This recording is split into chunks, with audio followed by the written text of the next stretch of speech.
Welcome to Tokyo Wave, recorded in a live studio in Harajuku, Japan, with your hosts Aaron and Parker.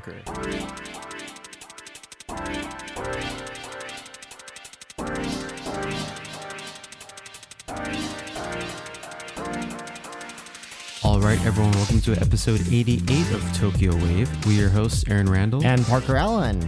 Today we are joined by a special guest, Dr. Jonathan Hafetz, internationally recognized constitutional and human rights lawyer.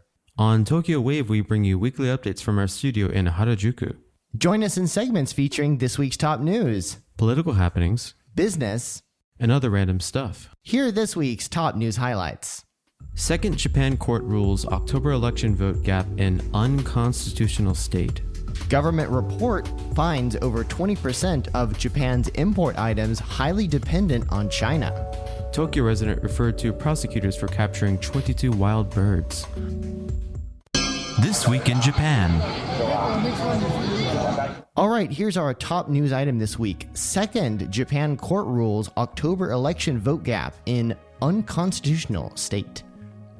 Kyoto News has reported that a Japanese court on February 3rd became the second to rule that the vote weight disparity in last year's general election was, quote, in a state of unconstitutionality, but it also stopped short of nullifying the outcome as sought by plaintiffs. The ruling by the Osaka High Court was the third to be handed down in a slew of lawsuits filed at 14 high courts and their branches nationwide over the twofold disparity in the weight of votes between the most and least populated single-seat constituencies in October's House of Representatives election. The Takamatsu High Court made a similar ruling on February 1st, while the Tokyo High Court dismissed the case on February 2nd after concluding the election was constitutional. High Court rulings will be completed by March 9th, after which the Supreme Court is expected to make a unified decision.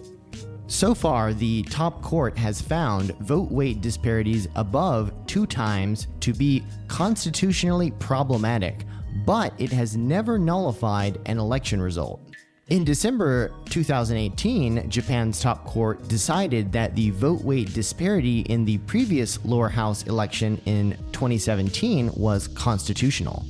Vote disparity levels were above double in 29 constituencies in the 2021 election, widening from 1.98-fold in 2017 when electoral districts were rezoned.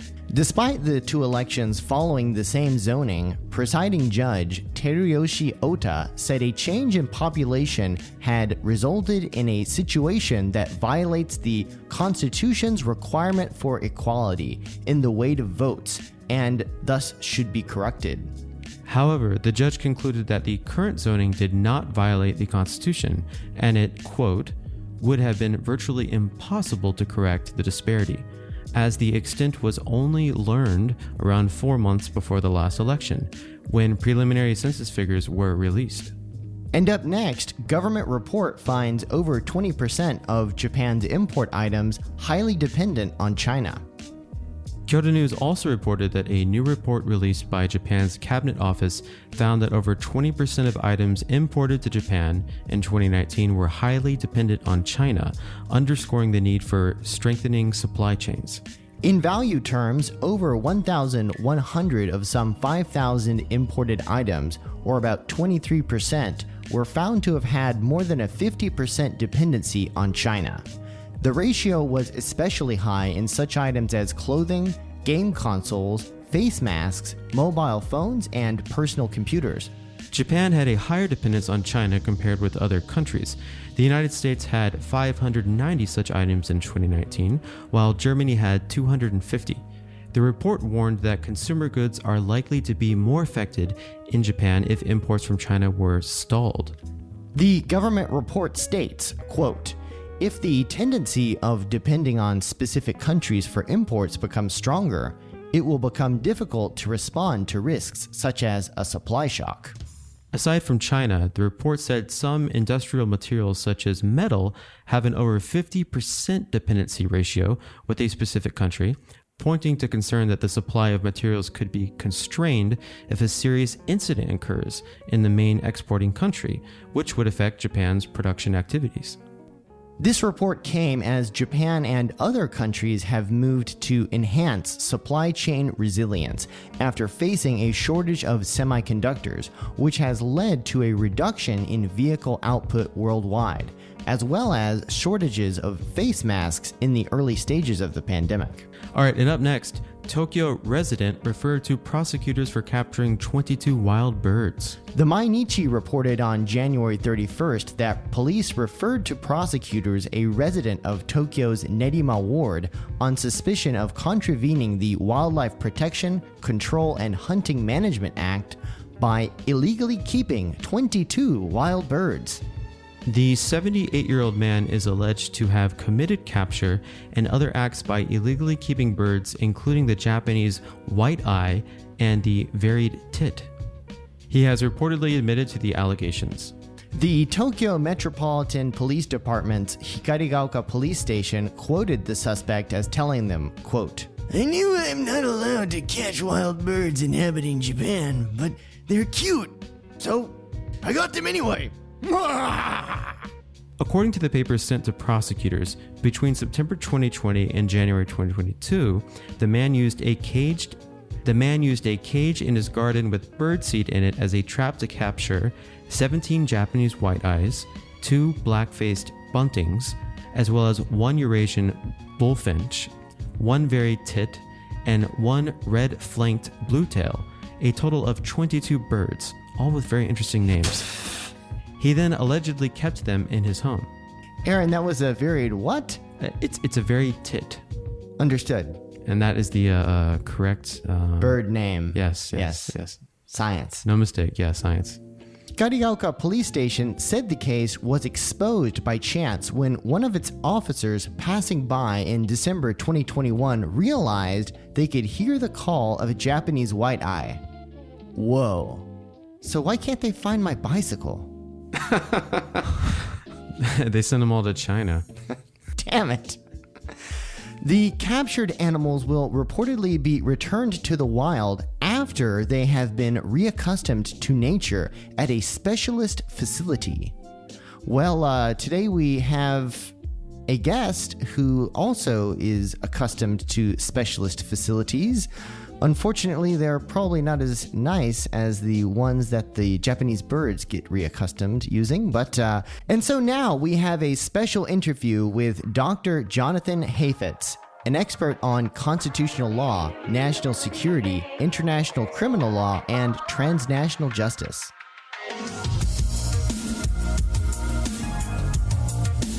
You're now listening to Tokyo Wave. As an internationally recognized constitutional and human rights lawyer, Professor Hafetz, while serving as a senior attorney at the American Civil Liberties Union, represented prisoners in locations across the globe and litigated landmark cases challenging arbitrary detention, rendition, and torture. He also authored or co-authored more than 30 briefs for U.S. Supreme Court and federal courts of appeals. Professor Hafetz has testified before Congress and frequently provides expert commentary for major global media outlets and news programs. His op-eds have appeared in the New York Times, the Los Angeles Times, Boston Review, Slate, The Nation, Politico, and The Guardian. He has also lectured widely both in the United States and abroad, including in the United Kingdom, Belgium, Canada, the Netherlands, Australia, New Zealand, Israel, Taiwan, Poland, Mexico, the Dominican Republic, and Haiti. In 2020, Professor Hafetz was named to the list of experts for the International Criminal Court at The Hague. He has served as a consultant to the Organization for Security and Cooperation in Europe and the Open Society Foundations. Professor Hafetz is the author of books, including Punishing Atrocities Through a Fair Trial, International Criminal Law from Nuremberg to the Age of Global Terrorism, and also Habeas Corpus After 9/11, Confronting America's New Global Detention System, which received awards from the American Bar Association and the American Society of Legal Writers. His academic writings have appeared in numerous publications, including the Yale Law Journal, UCLA Law Review, Columbia Law Review Sidebar, International Journal of Human Rights, and Cambridge Journal of Comparative and International Law, and has been cited by numerous courts, including the U.S. Supreme Court. As a Fulbright scholar, Professor Hafetz is currently serving as visiting professor at Rikyo University here in Tokyo. Professor Hafetz earned his JD from Yale Law School. He holds a master's in philosophy in modern history from Oxford University and a bachelor's from Amherst College. He previously received a Fulbright fellowship to conduct research in Mexico. Jonathan, if it's okay for us to call you that with that amazing profile, thank you so much for coming on the show today. Oh, thanks for having me on. Let's get started. So, as an internationally recognized constitutional and human rights lawyer, you provided legal representation for detainees at Guantanamo Bay, which, if I'm not mistaken, means you were basically the lawyer for suspected terrorists. Could you tell us how you became involved with that and what it was like playing legal chess with the United States government? Yeah, so I became involved sort of early in my legal career. It's been a long time, about 2 decades ago, shortly after the United States opened the detention camp at Guantanamo Bay. And right away, I realized that there was something terrible going on there. The United States had brought hundreds of prisoners to this offshore prison in Guantanamo, and it was very clear from the beginning that the United States was denying basic legal rights, including access to a lawyer, access to a court. At that early point, we didn't know the full scope of everything that was happening there.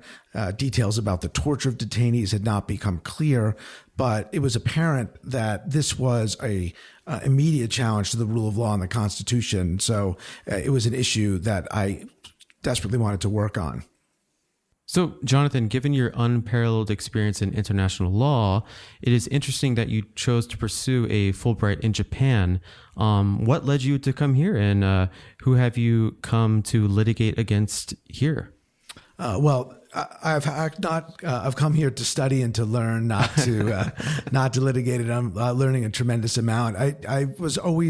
I've been interested in Japan, and particularly interested in the comparison between the constitutions of the United States and the Constitution of Japan, especially given the influence of the United States in forming the current Constitution of Japan. So it was just an opportunity for me to explore these issues, and the particular issue I'm looking at is about emergencies and emergency power and how countries respond to emergencies within their particular constitutions. Wow, that's extremely interesting, especially as, Parker and I working here in business, we're often looking at and reviewing, contracts that are legally bound by, the Japanese law and U.S. law. And really the relationship there seems it's quite complex, especially even if you're doing like an NDA, who is it enforceable by? And, I can see not just in like government organizations, but also with business. It's a lot of things are very kind of unclear and very muddy. When you talk about that, and it makes me think about this huge difference between law in Japan and law in the United States.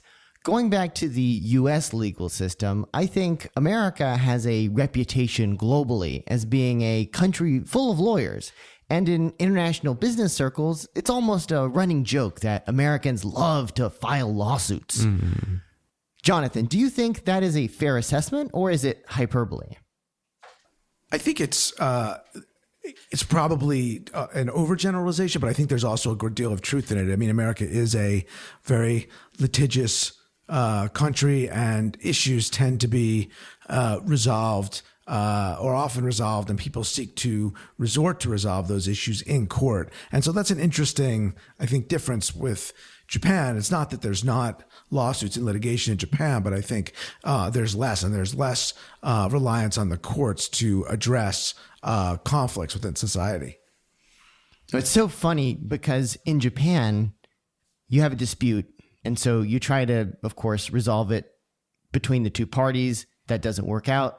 You hire a lawyer. The lawyer says, all right, let's try to settle. And then you try to settle with the lawyers. And then if you can't do that, you go to court. Then you go to court and you think, there's going to be arguments and all that stuff. No, you go to court.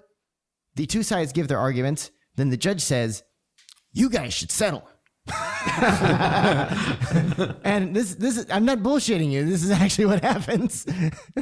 Yeah, I think I think that's there's still some of that in the U.S. I mean, I think that the way it's predicted in the media, there's a lot of courtroom drama. In fact, most cases in the United States don't end up in trial. Only a very small fraction. There is litigation, but it tends to be through legal briefs and legal arguments. But there's also pressure. From some judges, at least, to settle. And there's certainly a rise among private businesses over the last several decades of alternative dispute resolution mechanisms to try to resolve conflicts without litigation, because litigation is so expensive. So they have that too in the United States. But there is certainly the litigation, although less in the courtroom. Just a sort of an aside to that, having studied and taught law in so many different countries, are there similarly litigious countries like the United States, or is it an outlier? It's a great question. I think I wouldn't say outlier, but I think there are, other countries that have a significant amount of litigation as well. But the United States is, I think, known to be kind of particularly litigious. We're number one. Yeah. So, Jonathan, in your career as a lawyer, what was your most satisfying moment? Well, I think doing the work that I've done, working on civil liberties issues at the ACLU, and defending the rights of particularly non-citizens and often individuals who've been accused of terrorism or supporting terrorism. It's challenging work, and so it's more often than not you're kind of pushing the boulder uphill.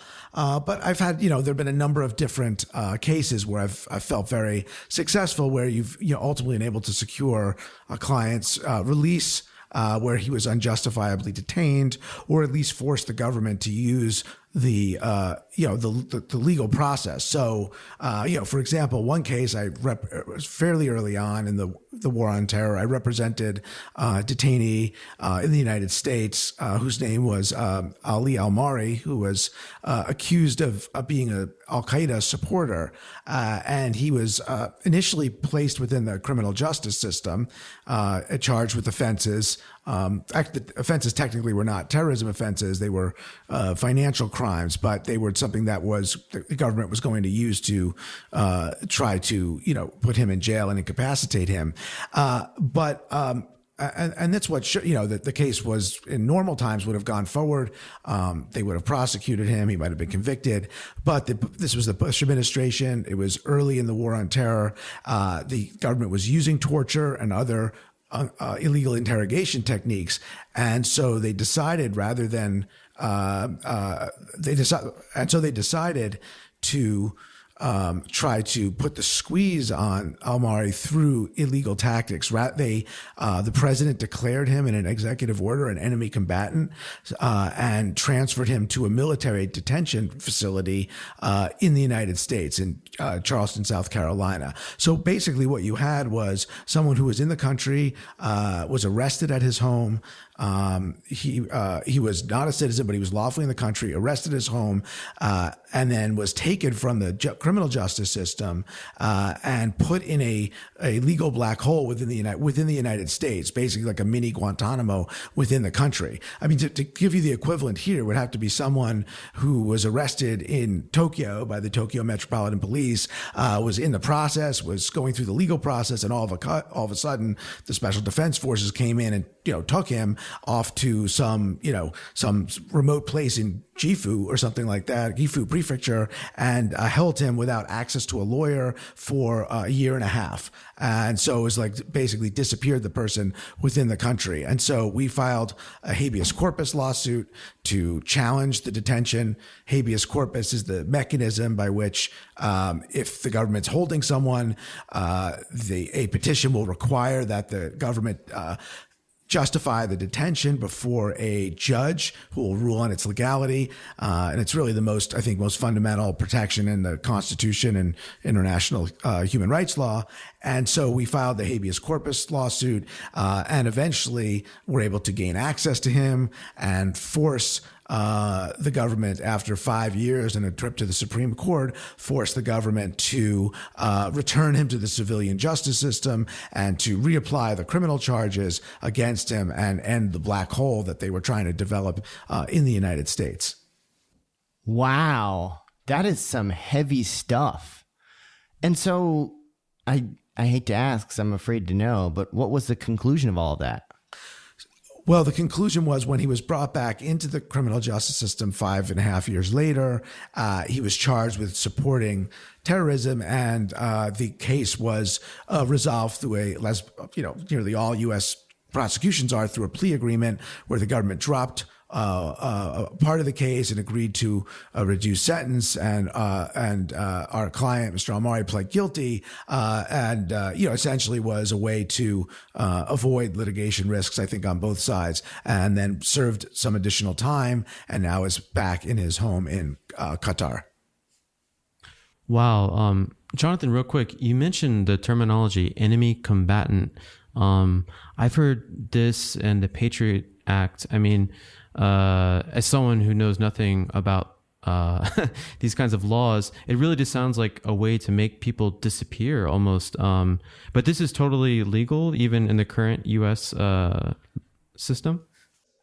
Sadly, it's not completely illegal, although parts of it have been illegal. So basically, stepping back after 9/11, when the government, United States, responded to the attacks, invaded Afghanistan, and captured a number of detainees there as well as elsewhere. It brought the prisoners, many of the prisoners, to Guantanamo, although some others it brought to secret CIA black sites. But rather than charging these individuals with crimes, it said declared them enemy combatants, trying to analogize them to like prisoners of war in prior conflicts. And the reason behind this was the United States wanted to find a way to hold these individuals without having to give them legal process. So it used this term, military term, enemy combatants, which suggested that they would not need to be charged with a crime and brought to a court. On the other hand, the United States defined the term in such a way and interpreted its international obligations on the Geneva Conventions in such a way that it didn't have to afford them any of the rights of a prisoner of war. So in other words, it was a term that was meant to kind of strip individuals suspected of terrorism or anti-U.S. action of their rights that they'd had if they were charged with a crime. But at the same time, it was meant to deny them the protections that military prisoners had during World War II. If a German or a Japanese soldier was captured by the United States during World War II, they were treated as a prisoner of war. They didn't have to be charged with a crime. But on the other hand, they were given legal protections under the Geneva Conventions, or the version that was enforced then, which, for example, would prohibit torture and other mistreatment. So this was the use of enemy combatant was a way to take individuals and place them entirely outside the law. And so you had the term, which operated to do that, and then you had the place. And Guantanamo was chosen because it was controlled by the U.S. It's complete, it's complete and total control of the U.S. On the other, at the same time, it technically belongs to Cuba under a lease agreement. So the U.S. holds it indefinitely as long as it likes, but Cuba on paper retains formal sovereignty. And so they chose Guantanamo, the Bush administration chose it so that they could say, well, they're outside the United States, so they're outside the reach of the courts. So you had a term, enemy combatant, to strip rights, and then you had a place, Guantanamo, where rights didn't run. And so you have this creation of a legal black hole or a prison outside the law. And so to get back to your question, go ahead.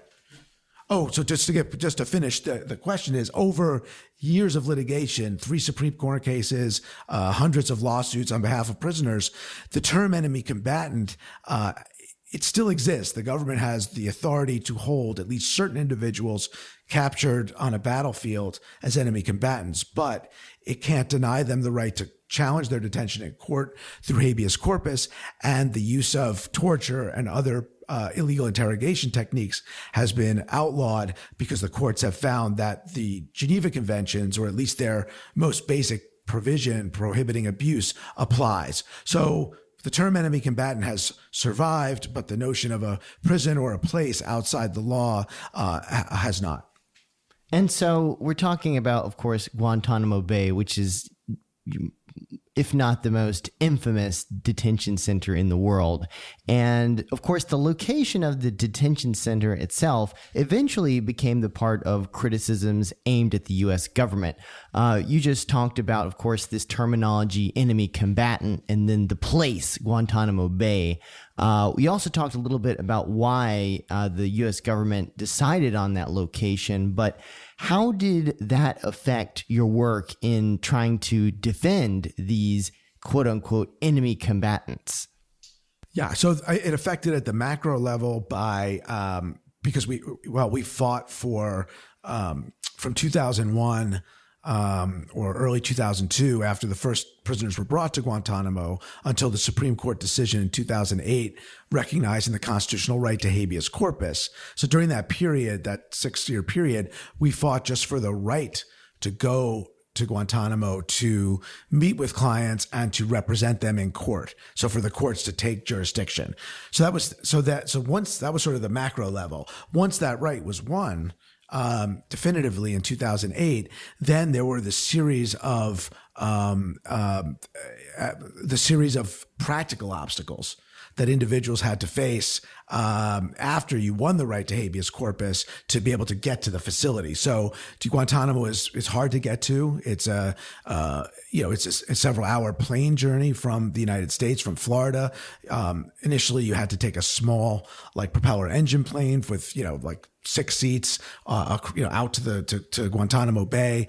You had to have a security clearance to be able to go to the facility as a secure prison. There were concerns about the government eavesdropping on conversations. You had to surrender your notes that you took from your client meeting to the government so they could be reviewed to make sure so-called classified information wasn't being submitted, even though the information that the government said was classified was often the detainees' own descriptions of how they had been mistreated. There were just so many different practical obstacles. You couldn't call. It would take a week to go down to see a client. So things that you would normally have in the criminal justice system, where you could just go to the prison, meet with the client, have a confidential conversation, were not possible at Guantanamo. And you did that. Yes, I traveled to Guantanamo many times to visit with clients and meet with clients there over the years. Wow. How many times can you remember? Oh, I was at Guantanamo about 7 or 8 times to visit clients. Wow. And every single time, that must have been terrifying. I mean, it's terrifying in a sense. It's terrifying in the sense of I never felt, that I was personally in danger, but it was terrifying to see what the United States had done in creating this system and holding prisoners in these conditions, which were initially very rough. You've maybe seen pictures of the outdoor cages they were initially at. Later, they just developed these high security prisons, but essentially just holding people, kind of warehousing them for years, many of them without charging them with a crime. And then the few that they charged with the crime, they were put in these jerry-rigged military commissions, which have failed terribly, and not in regular courts. I mean, it's now 2+ decades after the 9/11 attacks, and the alleged accused mastermind of the attacks, Khalid Sheikh Mohammed, has still not been put on trial. And why? Because he was tortured at a CIA facility, that he was brought to Guantanamo, and the United States avoided the Constitution, the rule of law, and if they had charged the prisoners that are accused of terrorism, actual terrorism, which is actually only a small number of the detainees there, they would have been charged in federal court, and the matter would have been resolved. So, Jonathan, just a question. Guantanamo Bay has been depicted in a lot of films in many different ways. And then, there's lots of different stories out there.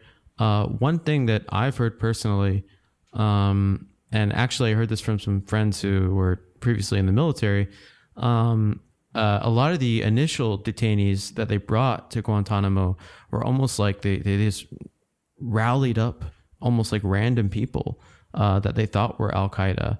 But a lot of them were just happened to be in that location at that time and were unfortunately brought over. I think that that's depiction accurate. correct? There are a few individuals who are, accused of terrorism, the 9/11 attacks. There's, evidence, at least that's generally available, that they were involved in actual terrorism. But the overwhelming majority of Guantanamo detainees were either, entirely innocent, wrong place, wrong time, or just simply, low-level fighters, in Afghanistan.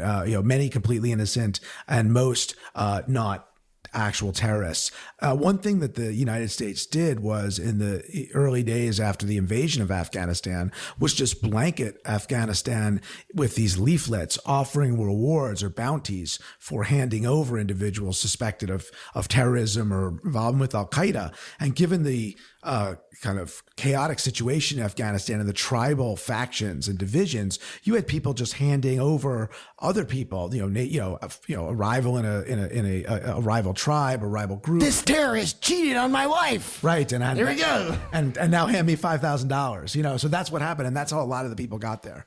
Wow. Yeah.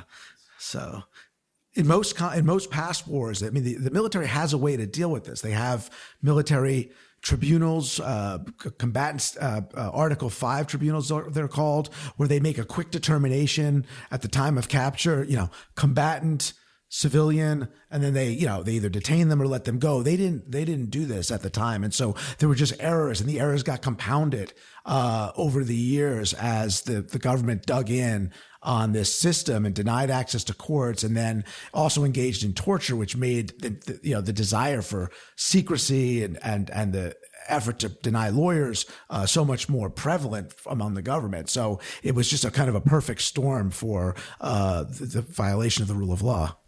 Well, so obviously lots of bad stuff happened, and the architect of that bad stuff was, of course, the U.S. government. But specifically, I'm curious, and I don't know if you know this, but was there an architect of this infrastructure or multiple architects? Who is the bad guy? Yeah, so I think there's multiple architects. I mean, it was certainly, I think, the primary blame is laid at the Bush administration. Certainly, I think President Bush should take responsibilities as being in charge of this. But I was not the only person. I mean, I think Vice President Cheney, but Donald Rumsfeld was, who has been, accused in various lawsuits of actually committing war crimes, for signing memos, approving so-called enhanced interrogation techniques.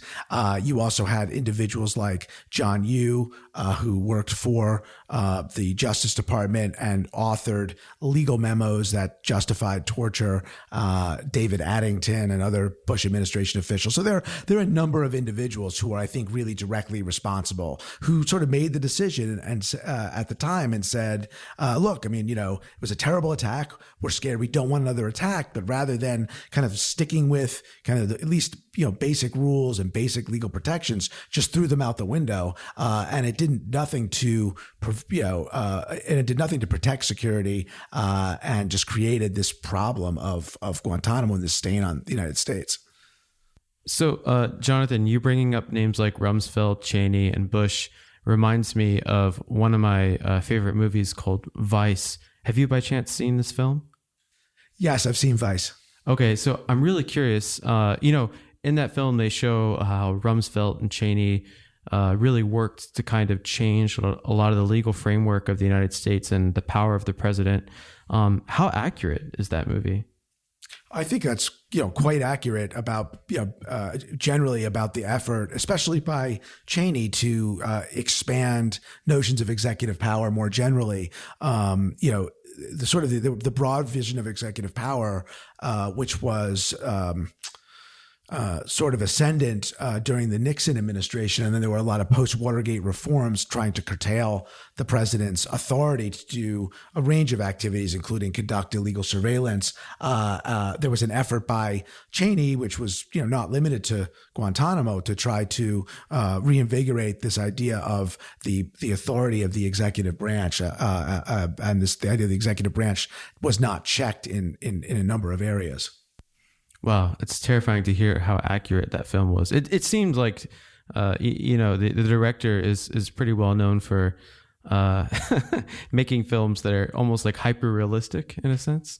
Well, it's really terrifying. I've seen Vice too, and to even entertain the idea that there's some reality there is scary stuff. I think while watching it, I was thinking in the back of my head, well, it wasn't that bad, right? It wasn't like that extreme, right? But, well, actually. Wow. Well, I hate to go down the negative rabbit hole, but we kind of have to. I think it's fair to say that, of course, in your work, you have seen and heard about some pretty horrific things that happened at the Guantanamo Bay detention facility. Back when I was living in the United States, people talked about waterboarding like it was some joke, but the reality is that there were some serious human rights issues that happened. How bad was the extent of what you were told about from detainee clients? Yeah, I mean, I think it was as bad as you've read, and it's been discussed in not only in popular films like Vice, but in documents like a Senate committee report on the torture program, other Defense Department reports, and as other films and countless books as well. I mean, it was kind of serious and prevalent. I mean, especially at the CIA black sites, where the government basically took a handful, maybe 100 or so in total of individuals, and took them just off the grid in places in Eastern Europe and elsewhere, where they just had these detention centers where they engaged in waterboarding, simulated drowning, forced stress positions, different type of extreme sensory deprivation, and kind of really just kind of brutal treatment.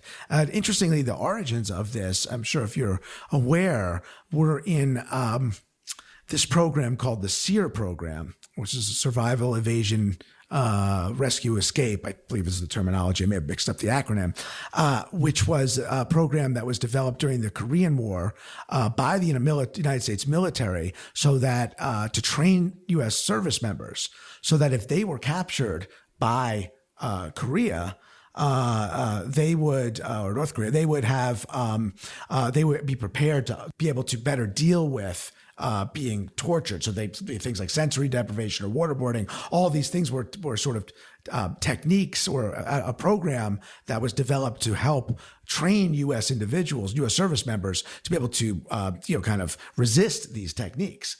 And so what happened was after 9/11, a handful of individuals, including two psychologists, Mitchell and Jessen, who were brought in by the Bush administration, said, let's reverse engineer this SEER program. And let's use this now not as a sort of controlled way to train U.S. service members to be able to help withstand torture, but actually, turn this inside out and use this to torture detainees so that they can produce valuable information. And what we've learned from things like the Senate report is they didn't get any valuable information. And instead, you just had sort of this system of torture that was brought in and continued, and is still something, ramifications are being felt, not just by the individuals who suffered them, but by the whole, legal system. It's what's made Guantanamo so hard to close. But it's not torture, it's advanced interrogation techniques, correct? Is that the proper nomenclature? Yes, it's enhanced interrogation techniques is the name given. And the reason that the name torture, well, there are two reasons why the Bush administration didn't use the word torture.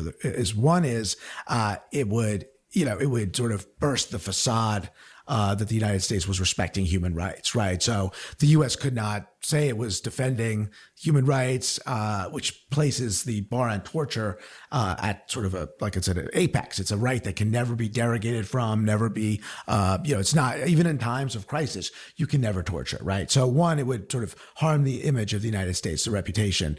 The other is that torture is illegal and was illegal at the time but it's a war crime under the War Crimes Act. It's a criminal act under federal law. And so to say that you were engaging in torture, to admit you're engaging in torture was to admit you're breaking the law, not just the individuals who were carrying it out, but also those in supervisory positions. And this went, as I said before, pretty much up to the top. So those were why we have the convenient nomenclature of enhanced interrogation techniques. I'm also, so there's Guantanamo Bay on one hand, and then you've got these CIA black sites. Yeah. You saying that just makes me think of Mission Impossible. Sorry, I keep bringing up films, but it's like the only thing. Well, so obviously you said a little bit about these black sites. They're in, random countries. Do the host countries even know about these? What do you know about these CIA black sites? And, can you let us know? Are we allowed to know?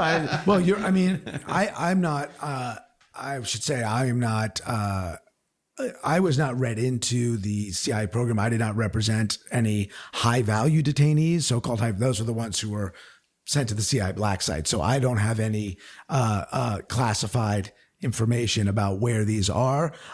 So they've not been officially confirmed. And there's a Supreme Court case right now, which is addressing whether or not, which is addressing sort of the ability of the United States to protect the identity of one of these countries. But everyone knows it. I mean, they've been widely reported. And so what you've read in the reports are these were countries in Poland had them, Romania had some, a couple of other countries in Eastern Europe. I think there was one in Thailand, if I'm not mistaken. So it's well known. It's widely known that there are these black sites existed in these countries. They were approved at some level by the government. I don't know that everyone within the government, and probably not, of these governments knew, but certainly they had the permission.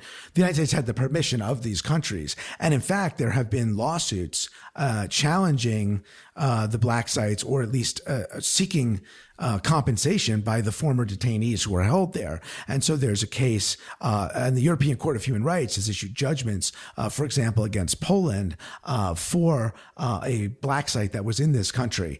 And so it's sort of widely known where these black sites were now, but at the time, it was entirely, it was secret. And one of the ways that the whole sort of system of secret detention became exposed was through efforts by individuals to track where planes were going, and these sort of ghost planes, and looking at the tail numbers of the planes. And so they were able to kind of pinpoint where these black sites were. Whoa. And I bet at the time, I'm sure there was like, oh, it's just some conspiracy theory bullshit. And in reality, it was actually happening. Yeah, I think that's right. People denied, the U.S. had said, we don't torture. And that had been the kind of the reputation of the United States. And, initially it was shocking to many of the lawyers involved, including myself. You'd read stories about U.S. torture, involvement in torture in the wars in Central America, through the CIA, programs like that during the 1980s, 1990s. But the notion that the government at the highest levels would, embrace a system of torture and illegal detention was shocking. In fact, interestingly, one of the pivotal moments in the litigation occurred back in 2004 when the first Guantanamo cases and enemy combatant cases were before the Supreme Court. The government was saying, trying to fight habeas corpus and saying, court should not be involved. Judges should not be involved. Lawyers should not be involved. This is wartime, right? And trust us, basically. And one of the justices asked them, so how do we know prisoners are not being tortured? I mean, if there's no check, if there's no judge just to inquire into the detention, how do we know? And the Solicitor General, the lead lawyer for the United States, said, this is America. We don't torture. That was in April of 2004. By June of that year, the Abu Ghraib photos showing the torture in Iraq, and the torture there had migrated from Guantanamo Bay, were, plastered all over the worldwide media, the actual pictures showing the abuse of prisoners. And so the notion, or the sort of fantasy that the United States was not engaging in torture was punctured. And the Supreme Court decision came a few weeks after that, recognizing the right to habeas corpus. No. I didn't say we don't torture. I said I don't torture. They're terrorists. Well, that became the shift after, right? Was that, we were, there was always a denial of torture, but that this was war, that this was kind of just a handful of individuals. And then, you had the Obama administration take over in 2009, and Obama had run on a platform of closing Guantanamo, kind of embracing the rule of law and return to American ideals. And, one of the first things Obama did when he was president was sign an order to close the prison. But unfortunately, he wasn't able to achieve that. And then on the torture, eventually, President Obama admitted, we, as he put it, tortured some folks. But the idea, unfortunately, was the choice was made to look forward, not backwards, as Obama said. So there was an effort to kind of clean up the government cleaned up its act. Like it stopped engaging in these tactics. They were banned. There was a move towards treating detainees humanely, consistent with Geneva Convention's obligations, but there was no effort to hold anyone accountable for the torture that had occurred before. I have a more philosophical question, and we can edit this out, and you don't have to answer if this doesn't make sense. So more of a philosophical question, but so after 9/11, it seems that the U.S. had this much more international facing policy against terrorism and changing certain laws so that they could bypass the Geneva Convention, as you mentioned, and really, basically violate many human rights. Would you say this has ended? And also, I wonder if the U.S. taking this stance and doing all of this in the 2000s is connected at all to some of the chaos we have domestically in the U.S. today? So, in terms of the U.S. getting on a footing, I think the U.S. has, it's abandoned the worst practices of the Guantanamo era, like torture. It hasn't sent any new prisoners to Guantanamo either since, I think, 2006 or 2007. On the other hand, it hasn't closed the prison. It's continuing to defend indefinite detention of the remaining prisoners in this war on terror, even though the United States is no longer fighting in Afghanistan. So I think, it's still grappling with the problems. But on the other hand, I think on human rights issues generally, certainly the United States and the Biden administration is, taking a position of putting human rights first. And it's obviously, light years of an improvement from what was happening during the Bush administration or the Trump administration. But it also has, I think there's been serious backsliding. One example is the treatment of asylum seekers who the United States had initially banned or suspended the rights of individuals from Mexico and Central America from seeking asylum because of the pandemic, which was understandable at the time. But it's continuing to deny and try to suspend asylum rules and the right to apply for asylum for those seeking refuge in the country, even now, even when 2 years later, when the emergency phase is over, people are coming across the border from Mexico, to do day shopping and things like that. The United States is still sort of using that as this kind of emergency to try to suspend asylum largely because of political backlash against asylum seekers. So I think it's a complex story in terms of human rights. Sorry, the other question was. Oh, the other question was more like esoteric in that. So the other question was just more esoteric. Did the U.S. kind of committing all of these, almost like crimes against humanity? Do you think that's connected to what we kind of saw at the end of the Trump administration with kind of just the mere chaos that 2020 was? Yeah, I've often thought about that. I don't think it's a direct line, but I don't think it's unrelated. I think I think Guantanamo and the war on terror revealed the dark side of the United States in terms of how firmly it was committed to its ideals, how kind of weak the elected officials, president, Congress, were in terms of kind of standing up for key principles. And I think we kind of seen some of that play out in what happened in 2020 and around the election, certainly. So I do think there's it kind of reveals kind of a darker side of the United States, and that's something we certainly saw on January 6th of 2021, and even before that with the Trump administration, and now, where I think the United States is in the face of a serious crisis of democracy, where you have it's not just President Trump, but significant former President Trump. He still says he's president, but he's not. Former President Trump, but also the Republican Party, many members not kind of admitting that the election was fair and that Biden won. If you don't have the sort of principles, conditions, rules in place, and the commitment to the peaceful transfer of power in a democracy, I mean, it's downhill from there. Whoa, this is some deep stuff. I mean, the dark side of the United States of America. And to all of our new listeners from the United States government, we love cheeseburgers. USA! USA! Give me some fries with that, please. Yes, sir. So, to our Japan-focused listeners, sorry for going on a tangent about the United States, but obviously, Jonathan, you are in Japan now, and let's shift back to Japan now.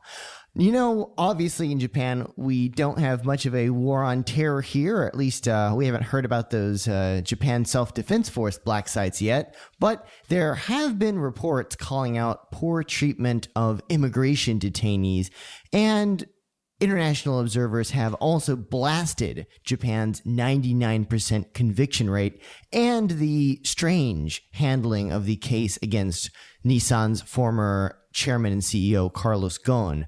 What is your opinion of Japan's legal system? Well, I think it's, very interesting, and I'm, not an expert, so not yet on Japan's legal system, but I think there's much good to say about it. I think, in terms of the actual, sort of the couple of weak points, I certainly think that the prolonged detention of migrants and asylum seekers is problematic. I think any kind of, indefinite, prolonged detention is arbitrary and illegal. I certainly think that's certainly problematic, and there have been those cases. So I find, those are difficult, problematic. And then in terms of the criminal justice system, the Carlos Ghosn case illustrates, or perhaps a window into, I think, some of the shortcomings of or potential flaws of Japanese system in terms of measuring against human rights standards. One of them is the ability to, which this case illustrated, to charge defendants one count at a time, so you can extend the period of pretrial detention.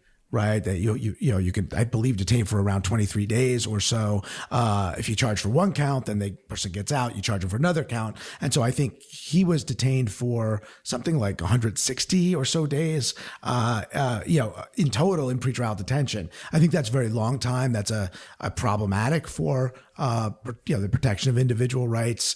You also have the interrogation without counsel present. So I think it illustrates some of the some shortcomings of Japan in terms of fair trial rights. I mean, at the same time, I think there's, a tremendous amount to be said for, Japan in terms of the overall incarceration rate compared to the United States, the fact that you have such a massive city like Tokyo and a large country with so little violent crime. I think that there's a lot there. Some is the legal system. I think a lot has to do with the kind of sort of values and norms. So I'd say there's shortcomings, but viewed against a larger backdrop, you have to see it in kind of perspective.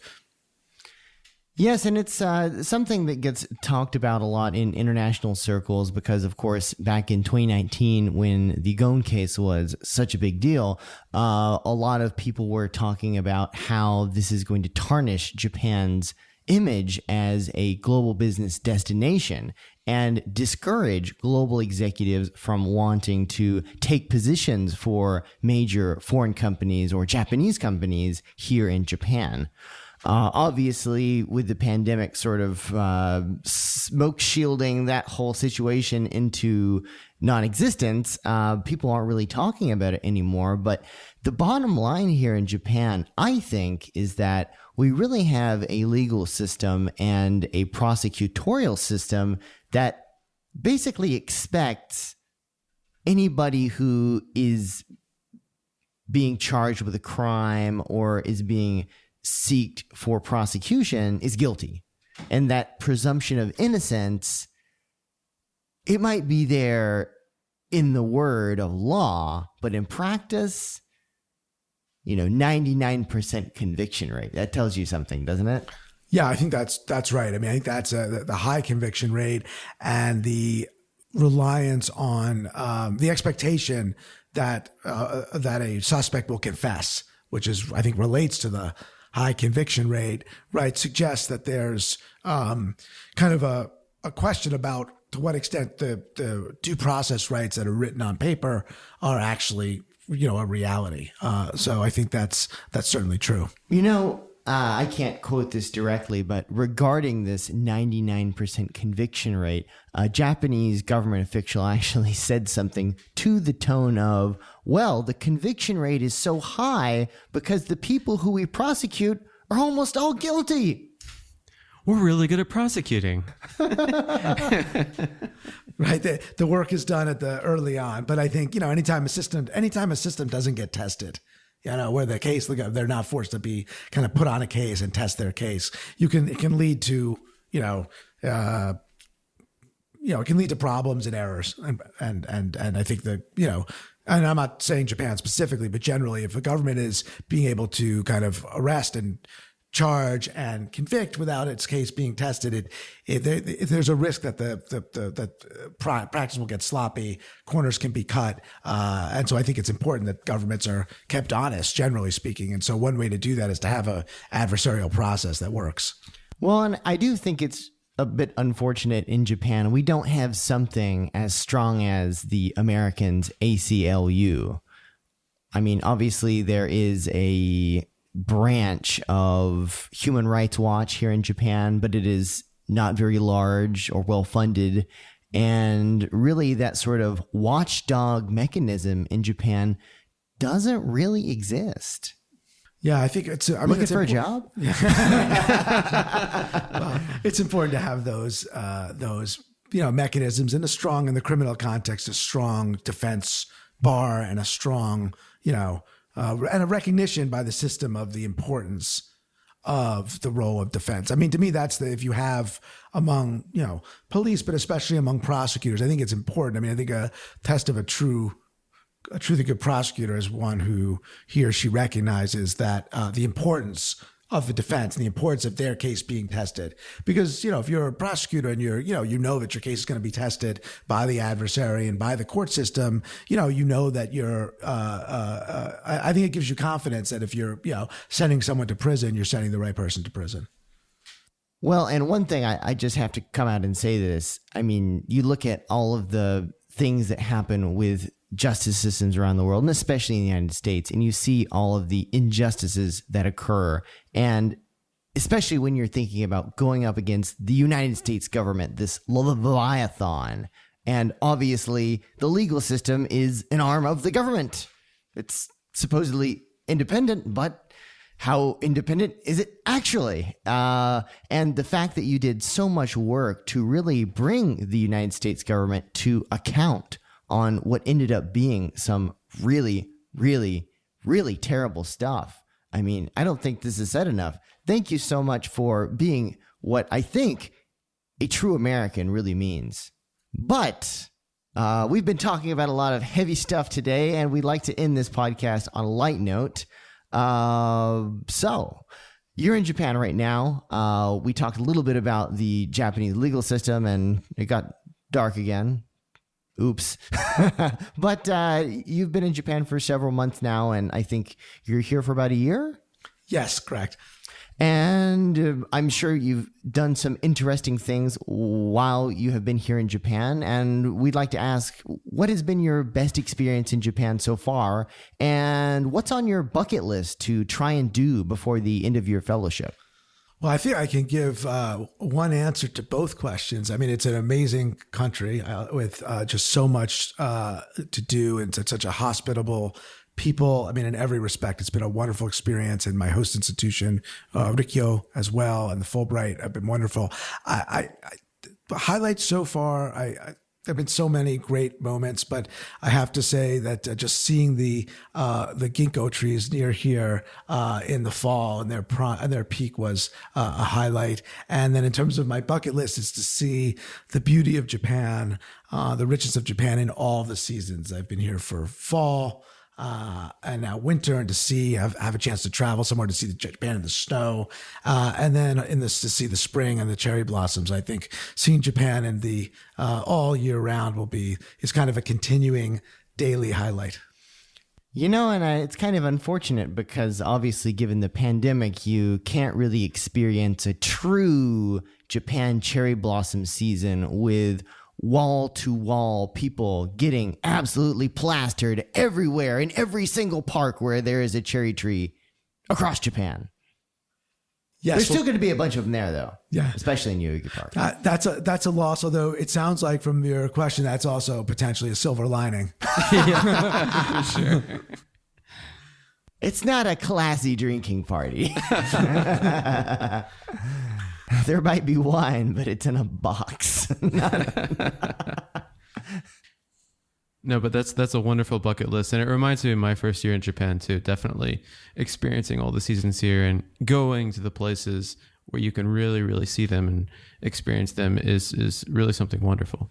I had only been in Japan before during the summer in Tokyo, which is quite hot and humid. And so I had seen, in the amazing Japanese art and films, you have beautiful pictures of Japan with the autumn foliage or in the snow or with the flowers, cherry blossoms, the other flowers in the spring. So actually seeing that exists, and it's not just what it looked like in July. Yeah, there's not a whole lot of pictures on the internet of people sweating to death in August, are there? I forgot to put those on. It's hotter than I wonder Miami. why.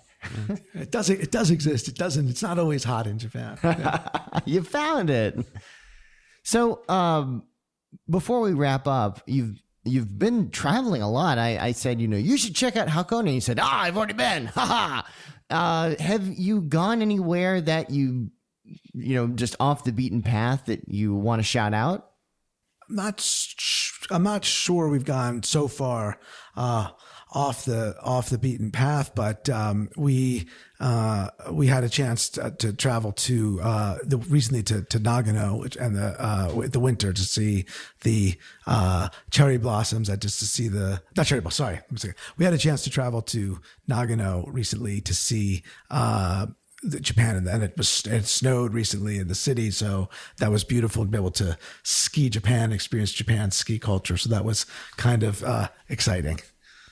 Very cool. Yeah. The snow here in Tokyo, that snow was like once in every 10 years kind of snow that we got here in the city. Yeah. And apparently I read there were a number of injuries too. A number of people slipped. I saw. It's like snow in the southeastern United States. It's not the fact that there's a lot of snow. It's the fact that nobody is used to it. Yeah. It's like from my hometown in Chattanooga, Tennessee, we got like pity snow days.